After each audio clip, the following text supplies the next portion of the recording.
नमस्कार, सुप्रभात. मी श्वेता. तुम्ही पाहताय न्यूज 18 लोकमत. सकाळचे 9 वाजता आहेत आणि सकाळच्या बातम्यांमध्ये सुरुवातीला आजच्या दिवसातली मोठी बातमी. आज पंतप्रधान नरेंद्र मोदी मुंबई दौऱ्यावरती येत आहेत आणि ते मुंबईहून शिर्डी आणि सोलापूरला जाणाऱ्या 2 वंदे भारत एक्सप्रेसला हिरवा कंदील दाखवणार आहेत. पंतप्रधान नरेंद्र मोदी आज वंदे भारत ट्रेनच्या उद्घाटनासाठी आणि मरोळ इथल्या कार्यक्रमाला उपस्थित राहण्यासाठी मुंबईमध्ये येत आहेत. संपूर्ण मुंबईत पोलिसांच्या बंदोबस्ताची तयारी पूर्ण झाली आहे.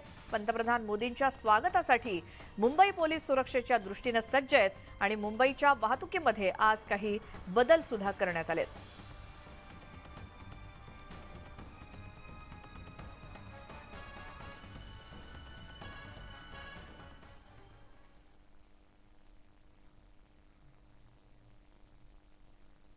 पंतप्रधान नरेंद्र मोदी आज मुंबई दौऱ्यावरती आहेत आणि वेगवेगळ्या कार्यक्रमांचं आयोजन जे हे करण्यात आलेलं आहे. काही कार्यक्रमांचं शुभारंभ सुद्धा आज पंतप्रधान नरेंद्र मोदी करणार आहेत.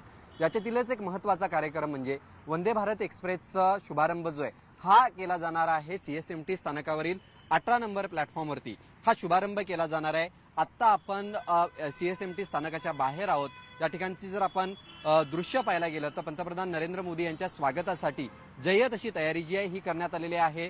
पंतप्रधान नरेंद्र मोदी यांचे मोठमोठे कटवे जे आहेत ते ह्या परिसरात लावण्यात आलेले आहेत. त्याचबरोबर संपूर्ण या परिसरामध्ये फुलांनी सगळी सजावट जी आहे ही करण्यात आलेली आहे.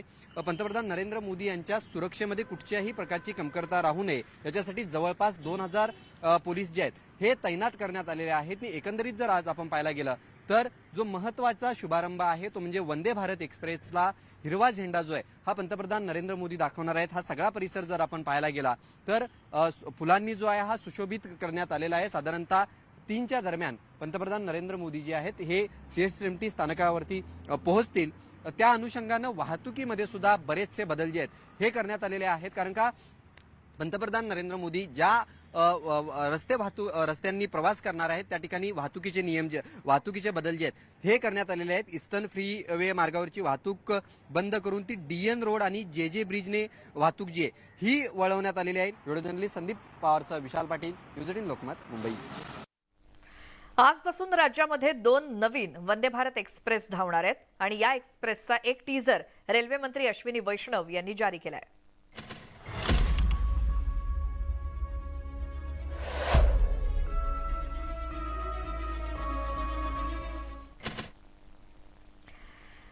आणि याच वंदे भारत एक्सप्रेसला हिरवा कंदील दाखवण्यासाठी पंतप्रधान मोदी मुंबईमध्ये येणार आहेत आणि त्या पार्श्वभूमीवर उपमुख्यमंत्री देवेंद्र फडणवीस यांनी काल रात्री CSMT स्टेशनवरती जाऊन पाहणी केली.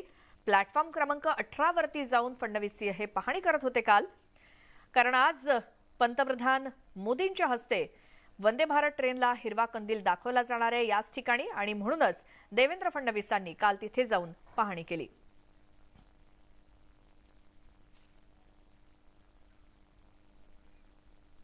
तर राज्यामध्ये 2 नव्या वंदे भारत एक्सप्रेस सुरू होत आहेत आणि मध्य रेल्वेनं याबाबतचा एक व्हिडिओ जारी केलाय, तो पाहूया.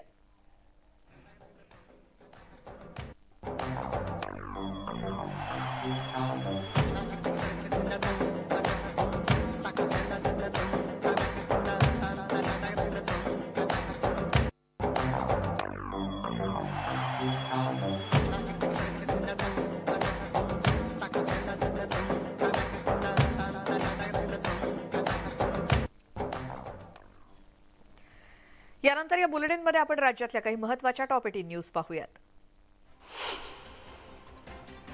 भाजपच्या 2 दिवसीय प्रदेश कार्यकारिणी बैठकीला आजपासून सुरुवात होणार आहे. या बैठकीचा समारोप उपमुख्यमंत्री देवेंद्र फडणवीस यांच्या भाषणानं होणार आहे. राष्ट्रवादी काँग्रेसचे अध्यक्ष शरद पवार आजपासून 2 दिवसीय नाशिक दौऱ्यावरती आहेत. महाराष्ट्र स्टेट इलेक्ट्रिसिटी वर्कर्स फेडरेशनचे 3 दिवसीय महाअधिवेशन शरद पवार यांच्या उपस्थितीत सुरू होणार आहे. मतदारसंघातून लढण्याचं आव्हान देणं हे खूपच बालिशपणाचं असून अशा आव्हानांना काहीही अर्थ नाही अशी प्रतिक्रिया बच्चू कडूंनी दिली. आदित्य ठाकरेंनी आव्हान देण्यापेक्षा थेट ठाण्यामधून लढावं असं ते म्हणाले. हा थोडा बालिशपणा आहे मला वाटते. जेव्हा निवडणूक असेल विधानसभेत तेव्हा आपण जर आव्हान द्यायचंच आहे तर तुम्ही माझ्या मतदारसंघात म्हणजे मग मला असं केलं तर मी तसं करेल, याला काही अर्थ नसतं. तुम्हाला जर इतकीच हौस असेल तर शिंदे साहेब विधानसभेचे तुम्ही तिथं विरोधात लढा. तुम्ही असं आव्हान ठोकल्यापेक्षा आपण तिकडे लढा ना. बच्चू कडूंनी महाविकास आघाडीतील 10-15 आमदार फुटतील असा दावा केला होता. यावरती जयंत पाटलांनी बोलणं टाळलं. जयंत पाटलांना याबाबत प्रश्न विचारल्यानंतर आपल्याला याबाबत माहिती नसल्याचं म्हणत जयंत पाटील निघून गेले. राज्यातील रोजगाराबाबत धुळ्यामध्ये सत्यजित तांबे यांनी चिंता व्यक्त केली. महाराष्ट्रात नवीन उद्योग आणण्यासाठी सरकारची इच्छाशक्ती कमी पडत असल्याचा आरोप त्यांनी केला. गुजरातमध्ये प्रकल्प जातात तर ठीक आहे, त्याच्याबद्दल आमचं मत नाही. परंतु प्रकल्प भारतामध्ये महाराष्ट्रामध्ये आणण्यासाठी राज्य शासनाकडून जी मानसिकता पाहिजे ती मानसिकता कुठेतरी कमी पडताना आपण मागं पाहिजे. ते कोणाचे सरकार असो. ठाण्यामध्ये भाजपचे राज्य उपमुख्य प्रवक्ते अजित चव्हाण यांची पत्नी प्रियांका चव्हाण यांना बेदम मारहाण करण्यात आल्याचा प्रकार घडलाय. शिवसेना उद्धव बाळासाहेब ठाकरे पक्षाच्या कार्यकर्त्यांनी ही मारहाण केल्याचा आरोप आहे. रात्री उशिरापर्यंत कार्यक्रम सुरू होता, त्यावरती प्रियांका चव्हाण यांनी आक्षेप घेतला असता ही मारहाण केल्याचं बोललं जात आहे. मालेगावात 7 ते 8 तरुणांच्या टोळक्यानं हातात तलवारी घेऊन दहशत माजवण्याचा प्रयत्न केला, त्यामुळे खळबळ माजली. तोंडाला रुमाल बांधून हातात तलवारी घेऊन शहरातील आझाद नगर भागातील काबूल चौकामध्ये या टोळक्यानं धुडगूस घालून लोकांना घाबरवण्याचा प्रयत्न केला आणि पोलिसांकडून या टोळक्याचा शोध घेतला जातोय. मुंबई विमानतळ सीमाशुल्क अधिकाऱ्यांनी 3 वेगवेगळ्या प्रकरणांमध्ये सुमारे 2 किलो 800 ग्रॅम सोनं जप्त केलं. या सोन्याची बाजारामध्ये किंमत जवळपास 1,44,00,000 रुपये, तर 2 वेगवेगळ्या प्रकरणांमध्ये एकूण 92,43,000 रुपयांची रोकड सुद्धा जप्त करण्यात आली. दिव्यांग मंत्रालयानंतर आता दिव्यांगांसाठी अमरावतीला राज्यातलं पहिलं विद्यापीठ स्थापन होणार आहे. दिव्यांग विद्यापीठ स्थापन करण्यासाठी समिती गठीत करण्याचे मंत्री चंद्रकांत पाटील यांनी निर्देश दिल्याची माहिती बच्चू कडूंनी दिली. पुऱ्या महाराष्ट्रातले दिव्यांग बांधव एका ठिकाणी जे 12वी पास असेल त्यांना एका ठिकाणी एज्युकेशन कसं भेटेल या सगळ्याचा विचार करून ही समिती गठीत केल्या गेलेली आहे. आणि ते लगेच आपण समितीचा अहवाल झाला तर देशातलं पहिलं किंवा दुसरं दिव्यांग आम्ही अमरावतीलाच मागणी करतो आहे. बीएमसी लवकरच मुंबई वाहनतळ प्राधिकरणाची स्थापना करणार आहे. यात विविध तज्ज्ञांच्या मदतीनं 24 विभागातील वाहनतळ व्यवस्थापनाचा आराखडा तयार केला जाणार आहे. त्यामुळे मुंबईकरांची लवकरच पार्किंगच्या समस्येतून सुटका होईल. मुंबई महानगरपालिकेकडून लवकरच गेटवे ऑफ इंडियाचं सुशोभीकरण करण्यात येणार आहे आणि या परिसरात कलात्मकदृष्ट्या कसा सादर करण्यात येईल हा परिसर यासाठी प्रयत्न सुरू आहे. पुढील वर्षी या वास्तूला 100 वर्ष पूर्ण होत आहेत. कल्याणच्या ऐतिहासिक काळा तलावात म्युझिकल कारंजाचे मनमोहक दृश्य नागरिकांना पाहायला मिळालं. या तलावाच्या सुशोभीकरणाचं काम स्मार्ट सिटी अंतर्गत केलं जातं. येत्या 15 फेब्रुवारीला मुख्यमंत्री एकनाथ शिंदे यांच्या हस्ते या तलावाचं लोकार्पण होणार आहे. यावल तालुक्यातील कोळवत गावाजवळ गुरांना कत्तलीसाठी घेऊन जाणाऱ्या दोघांवरती यावल पोलिसांनी कारवाई केली. त्यांच्या ताब्यातील 7 गुरांची सुटका करण्यात आली असून गुरांना गोशाळेत पाठवण्यात आलंय. याबाबत यावल पोलीस स्टेशनमध्ये 4 विरोधात गुन्हा दाखल झालाय. मालवणच्या काळसे हुबळीचा माळ इथे भरधाव डंपरनं रस्त्यावरून जाणाऱ्या 5 महिलांना धडक दिली. यात एका वृद्ध महिलेचा जागीच मृत्यू झालाय तर अन्य 4 महिला गंभीर जखमी झाल्यात. पुढच्या आठवड्यापासून म्हणजेच 15 फेब्रुवारीपासून राज्यातून थंडी गायब होईल असा अंदाज हवामान विभागानं वर्तवलाय. पुढील काही दिवस राज्याच्या किमान तापमानात वाढ होण्याची शक्यता आहे. बँक ऑफ महाराष्ट्र कर्मचारी संघटनेच्या वतीनं काल आणि आज देशव्यापी संप पुकारण्यात आलाय. त्यामुळे नाशिक कोट्यवधी रुपयांची उलाढाल नाशिकमध्ये ठप्प झाली आहे. विशेष म्हणजे शनिवार आणि रविवार सुट्टी असल्यामुळे सलग 4 दिवस बँकेचं कामकाज बंद असणार आहे. बेस्ट उपक्रमानं बेस्ट चलो ॲप आधारित प्रीमियम बस सेवा सुरू केली असून या सेवांना प्रवाशांकडून समाधानकारक प्रतिसाद मिळतोय. या पार्श्वभूमीवर 11 फेब्रुवारीपासून छत्रपती शिवाजी महाराज आंतरराष्ट्रीय विमानतळावरून शहराच्या विविध भागात ही बस सेवा सुरू करण्यात येणार आहे. विना तिकीट प्रवास करणाऱ्या प्रवाशांविरुद्ध रेल्वे प्रशासनाकडून नियमित कारवाई केली जाते. त्यानुसार पश्चिम रेल्वेनं गेल्या 10 महिन्यात 21,83,000 फुकट्या प्रवाशांवरती कारवाई करत तब्बल 146 कोटी रुपयांचा दंड वसूल केला.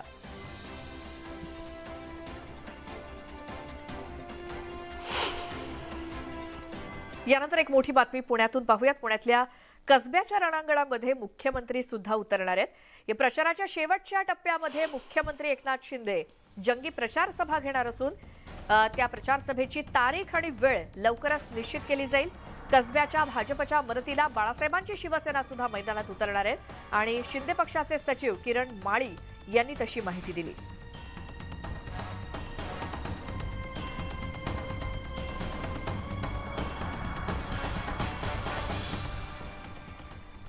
आता चिंचवड आणि कसबा विधानसभा पोटनिवडणुकीसाठी अर्ज मागे घेण्याचा आजचा शेवटचा दिवस आहे। दुपारी 3 वाजेपर्यंत अर्ज मागे घेण्यासाठी मुदत आहे आणि 3 वाजल्याच्या नंतर दोन्ही विधानसभा मतदारसंघातील लढतींचं चित्र अखेर स्पष्ट होईल। काल पहिला दिवस होता अर्ज मागे घेण्याचा, मात्र कालच्या पहिल्या दिवशी कोणत्याही उमेदवारानं अर्ज मागे घेतला नाही। आजचा शेवटचा दिवस आहे उमेदवारी अर्ज मागे घेण्याचा, त्यामुळे आज दुपारी 3 वाजेपर्यंत संपूर्ण चित्र स्पष्ट होईल। कसबा आणि चिंचवड विधानसभा पोटनिवडणुकीमध्ये नेमक्या लढती कशा असतील। शिवसेना उद्धव बाळासाहेब ठाकरे पक्षाचे बंडखोर उमेदवार राहुल कलाटे यांनी आपला उमेदवारी अर्ज माघारी घ्यावा, यासाठी राष्ट्रवादीच्या नेत्यांकडून केलेले प्रयत्न अपयशी ठरले। त्यानंतर आज उद्धव ठाकरे पक्षाच्या नेत्यांकडून राहुल कलाटे यांची मनधरणी केली जाणार आहे। त्यासाठी ठाकरे पक्षाचे नेते आणि पुणे जिल्हा संपर्क प्रमुख सचिन आहेर या त्याचसोबत सुभाष देसाई हे देखील उद्धव ठाकरेंचा निरोप घेऊन राहुल कलाटे यांची थोड्याच वेळात भेट घेणार असल्याची माहिती मिळाली आहे। आज चिंचवड विधानसभा पोटनिवडणुकीसाठीचा उमेदवारी अर्ज मागे घेण्याचा शेवटचा दिवस आहे।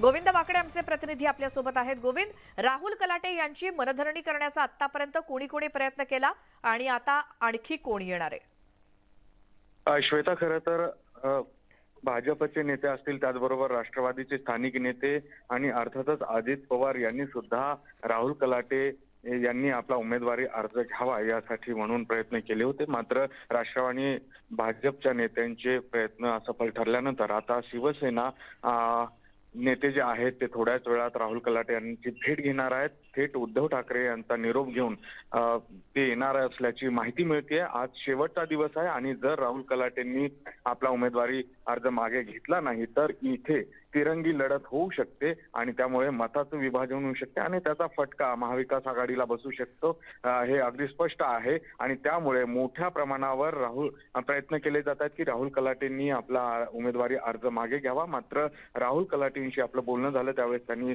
पुन्हा एकदा स्पष्ट केलेलं आहे की आपण उमेदवारी अर्ज कोणत्याही परिस्थितीत मागे घेणार नाही। आपल्यासोबत जी नेत्यांची फळी आहे ती बघून अनेकांना आश्चर्य वाटेल, त्याचबरोबर जनताही आपल्यासोबत आहे असं त्यांचं म्हणणं आहे। त्यामुळे राहुल कलाटे आपल्या भूमिकेवर ठाम आहेत आणि असं असेल आणि त्यासाठी म्हणून जर जे नेते ते येत असतील आणि त्यांची जर आजची शिष्टाई असफल ठरली तर राष्ट्रवादी त्याचबरोबर महाविकास आघाडीसाठी हे मोठं अपयश म्हणावं लागेल। त्यामुळे नक्की राहुल कलाटे हे आज उमेदवारी अर्ज मागे घेतील का याकडे सगळ्यांचं लक्ष लागलंय। जी, धन्यवाद गोविंद तुम्ही दिलेल्या सगळ्या माहितीसाठी। तर राहुल कलाटेंनी काय प्रतिक्रिया दिली ते देखील ऐकूयात। निश्चितच कुणी इमॅजिन देखील केलं नसेल, कुणाला कुणी विचार देखील केला नसेल अशी शक्ती माझ्या बरोबर बाहेर पडा। आणि एक दुसरी गोष्ट, जनभावनाच माझ्या बरोबर आहे आणि जनभावना माझ्या बरोबर असताना या शहरात काही कुठला नेता कोणाला निवडून आणणार नाही। काही नेते म्हणतायत मी तुला आमदार करतो, मी तुला आमदार करतो। चिंचवड विधानसभेतली जनता आमदार करणार। तर चिंचवड विधानसभा पोटनिवडणुकीमध्ये भाजप, महाविकास आघाडी यांच्यासोबतच अपक्ष उमेदवारांनी देखील निवडणूक लढवण्यासाठी अर्ज भरलेत। काल अर्ज माघारी घेण्याच्या पहिल्या दिवशी एकाही उमेदवारानं अर्ज मागे घेतला नाही। आज शेवटचा दिवस आहे, दुपारी 3 वाजेपर्यंतच उमेदवारांना आपला अर्ज माघारी घेता येणार आहे। त्यामुळे 3 वाजल्याच्या नंतरच दोन्ही ठिकाणची निवडणुकीची अंतिम लढत नेमकी कशी असेल याचं चित्र स्पष्ट होईल।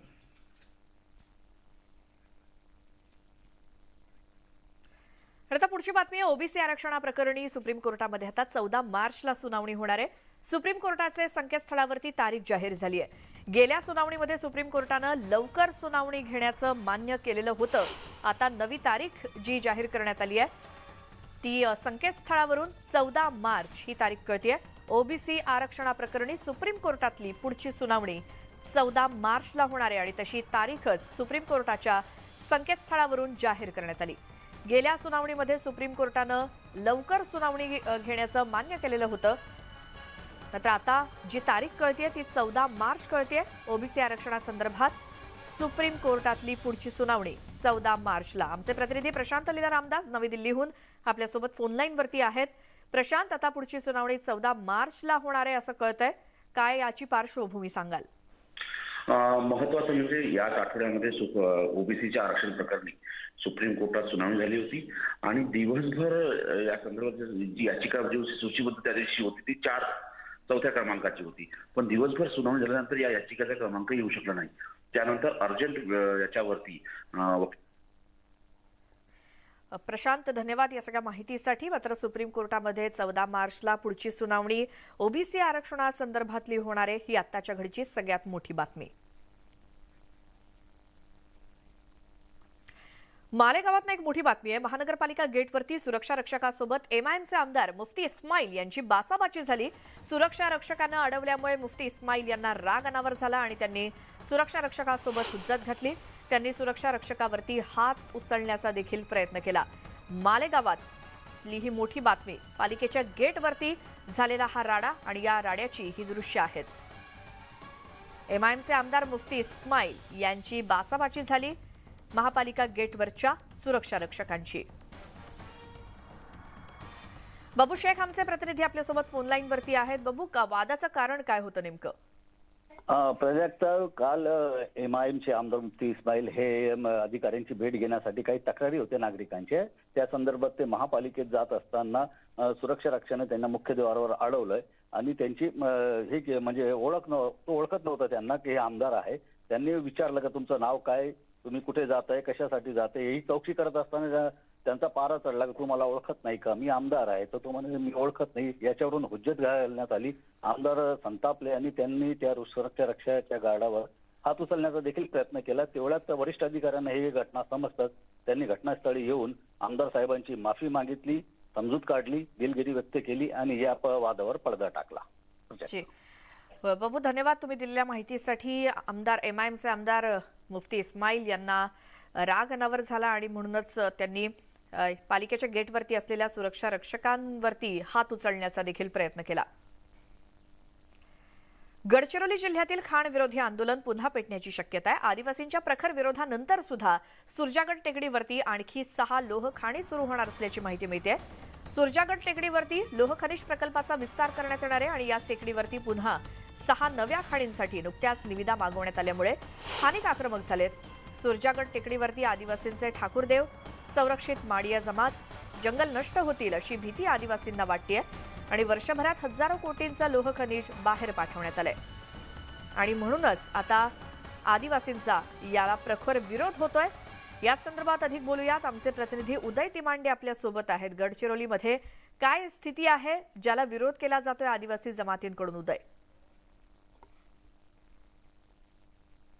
जो आहे तो सुरजागडमध्ये सुरू आहे, मात्र त्याला स्थानिक आदिवासींकडून जो आहे तो विरोध केला जातोय. कारण त्यांचं म्हणणं आहे की या खाणींच्या माध्यमातून गडचिरोली जिल्ह्यातील जे स्थानिक तरुण आहेत त्यांच्या हाताला अद्याप रोजगार मिळालेला नाही. मात्र एका बाजूने रोजगार मिळालेला नसताना त्यांना प्रदूषण आणि अपघात यासारख्या समस्यांना सामोरं जावं लागतं आणि विशेष म्हणजे ज्या परिसरात या खाणी होणार आहेत त्या परिसरामध्ये आदिवासी समाजांचे दैवत देखील आहेत. त्यामुळे त्यांचं देखील या खाणींमुळे नुकसान होऊ शकतं. त्यामुळे आता खाणीकर्म विभागाकडून सुरजागड टेकडीवर ज्या 6 अजून खाणी काढण्यात येणार आहे त्यामध्ये देवलामारी येथील चुनखडक खाणीचा देखील समावेश आहे. तर या खाणींना परवानगी देऊ नये अशी स्थानिकांची मागणी आहे. त्यामुळे सुरुवातीला ज्या पद्धतीनं गडचिरोलीमध्ये आदिवासींकडून सुरजागडला विरोध झाला होता त्याच पद्धतीनं पुन्हा एकदा विरोध किंवा आंदोलन होण्याची शक्यता जी आहे ती नाकारता येत नाही. त्यामुळे आता प्रशासन यावर काय भूमिका घेतं आणि आदिवासींची काय भूमिका असतं हे पाहणं महत्वाचं असेल. मात्र पुन्हा एकदा आदिवासी विरुद्ध प्रशासन असा संघर्ष या सुरजागडच्या 6 खाणींच्या निमित्तानं पाहायला मिळू शकतो.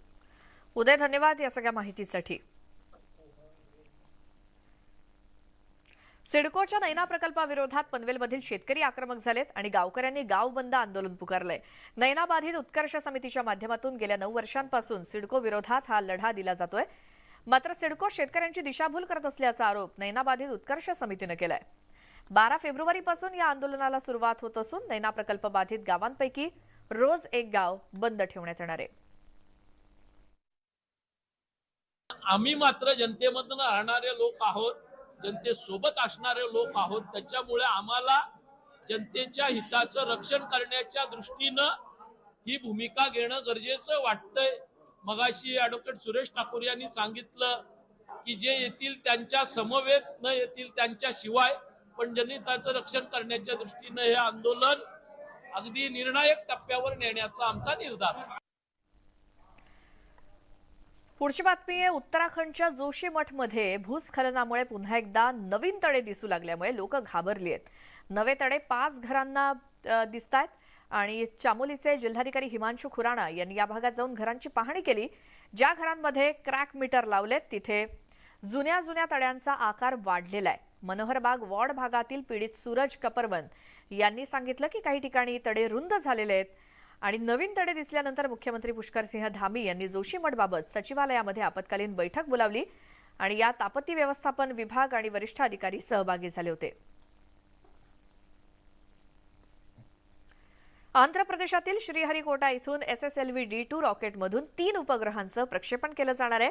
इस्रोनं पृथ्वी निरीक्षण उपग्रह EOS-07, जानूस-1 आणि आझादीसॅट-2 या उपग्रहांचं प्रक्षेपण केलं जात आहे आणि त्याचीच ही थेट दृश्य श्रीहरिकोटातून आपण पाहतोय. अगदी काही वेळ बाकी आहे आणि थोड्याच वेळात या रॉकेटचं प्रक्षेपण केलं जाणार आहे. या रॉकेटमधून 3 उपग्रहांचं प्रक्षेपण होणार आहे आंध्र प्रदेशातल्या श्रीहरिकोटा इथून. सगळे वैज्ञानिक बसलेले दिसत आहेत आणि आता थोड्याच वेळात या रॉकेटचं प्रक्षेपण होणार आहे. SSLV D2 रॉकेटमधून 3 उपग्रहांचं प्रक्षेपण होणार आहे आंध्र प्रदेशातल्या श्रीहरिकोटामधून.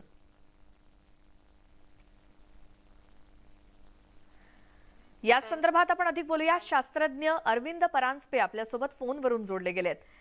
सर, स्वागत तुमचं न्यूज 18 लोकमत मध्ये. आपण श्रीहरिकोटातली ही थेट दृश्य पाहतोय. थोड्याच वेळात आता या रॉकेटचं प्रक्षेपण झालेलं आहे. ही थेट दृश्य. जी बोला सर. हा, अत्यंत सुंदर लॉन्च झालेलं आहे. मी पण बघतोय आणि अगदी ज्याला आपण मॅथमॅटिकल प्रिसिजन म्हणतो तशा पद्धतीने ठराविक वेळेस त्या रॉकेटनी उड्डाण केलेलं आहे आणि फारच सुंदर दृश्य आहे. ह्याच्याबद्दल आपण सर्वप्रथम म्हणजे इस्रोच्या शास्त्रज्ञांचंच अभिनंदन करूया. आणि ह्या इस्रोचा एक फार छान प्रकल्प आहे की तिथे छोटे छोटे सॅटेलाइट जे लोकांना आपल्या अंतराळामध्ये पाठवायची इच्छा असते आणि त्याची गरज का आता पडायला लागली की बरेच लोक सॅटेलाइट आता कॉलेजचे विद्यार्थी सुद्धा बनवायला सुरुवात केली आहे त्यांनी. आणि ह्याचं वैशिष्ट्य म्हणजे हेच मला दिसतंय की तुम्हाला जर काही कुठला सॅटेलाइट आपल्या अंतराळामध्ये स्थापित करायचा असेल तर तुम्हाला आधीसारखं 6-6 महिने वाट बघायला लागणार नाही, तर काही छोट्या अवधीमध्ये, महिन्याभराच्या अवधीमध्ये तुम्हाला इस्रो अशी ही संधी मिळवून देऊ शकेल असं हे वैशिष्ट्य ह्याचे सांगण्यात येत आहे असं मला दिसलं. आणि आता जे आपण बघतोय टीव्हीवरती तुमच्या स्क्रीनवरती की अगदी फार उत्तम पद्धतीने ते अवकाशात झेप घेत आहे. आता हे थोड्या वेळात, आणि हे फार उंचही जाणार नाहीये, सुमारे 450 किलोमीटर उंचीवरती जाईल आणि मग तिथनं ते आपले 3 सॅटेलाइट जे आहेत ते म्हणजे पृथ्वीच्या कक्षेमध्ये स्थापित करेल. एवढं ह्याचं काम असेल. म्हणजे अगदी पटकन तुम्हाला काही परीक्षणं करायची आहे तर त्याच्यासाठी हे फार उपयोगी यंत्र मिळणार आहे. आणि आपण आता टीव्हीवरती ग्राफ पण बघतोय की कसा जो आखून दिलेला ग्राफ आहे त्याचबरोबर पद्धतीने हे रॉकेटचा प्रवास होतोय.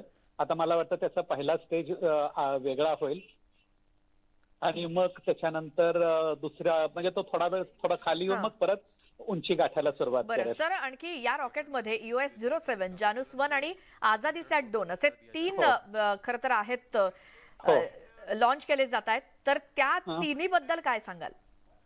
बघा, आपला पहिला जो आहे तो तर म्हणजे की ह्याच्यासाठी आहे तुम्हाला चित्र घेण्याकरता, आणि दुसरा जो तो परदेशी सॅटेलाइट आहे, आपला नाहीये मला वाटतं तो. आणि आझादीचा जो आहे हा कॉलेजच्या विद्यार्थ्यांनी किंवा अशा लोकांनी बनवलेला सॅटेलाइट. ह्याचं एक महत्व आपण वेगळ्या प्रकारे असं बघूया की जे पुढचे इंजिनियर्स येणार आहेत अंतराळ क्षेत्रामध्ये, तर त्या लहान मुलांना म्हणजे कॉलेजमधल्या विद्यार्थ्यांना आपण एक काहीतरी वेगळं काम करतोय, एका वेगळ्या क्षेत्रात पाऊल ठेवा. सेकंड स्टेज पण सुटली आता. तर त्यांना हा मोका मिळणं केवढी मोठी गोष्ट आहे की आपण देशाच्या अंतराळाच्या कार्यक्रमामध्ये आपण सहभागी झालोय हा अनुभव एक म्हणजे मी तुम्हाला थोडासा माझ्या अनुभवाने पण सांगू शकेन बरं. जे मी ऐकलंय की सॅटेलाइट लॉन्च करणं हे किती मोठं अवघड काम असतं हो. की तुम्ही आधी ते सॅटेलाइट बनवता, त्याच्यानंतर ते बनवून झाल्यावरती तुम्हाला तो स्पेस वर्दी आहे का नाही हे तुम्हाला बघावं लागतं. हां. त्याच्यासाठी त्याला क्लीन रूम मध्ये ठेवतात आणि त्याच्यामध्ये जर तुम्ही एक बदल जरी केला, अगदी बारीक बदल केला तरी त्याची नोंद होत असते. हां, हां. आणि मग जेव्हा जी. तुमची हा जो सगळा अनुभव आहे ना बरोबर. तो सर, ह्या विद्यार्थ्यांच्या कामास येणार आहे. बिलकुल. सर, तुम्ही न्यूज 18 लोकमतशी बोललात आणि खूप छान वर्णन केलं या लॉन्चिंगचं, त्याबद्दल खूप खूप धन्यवाद.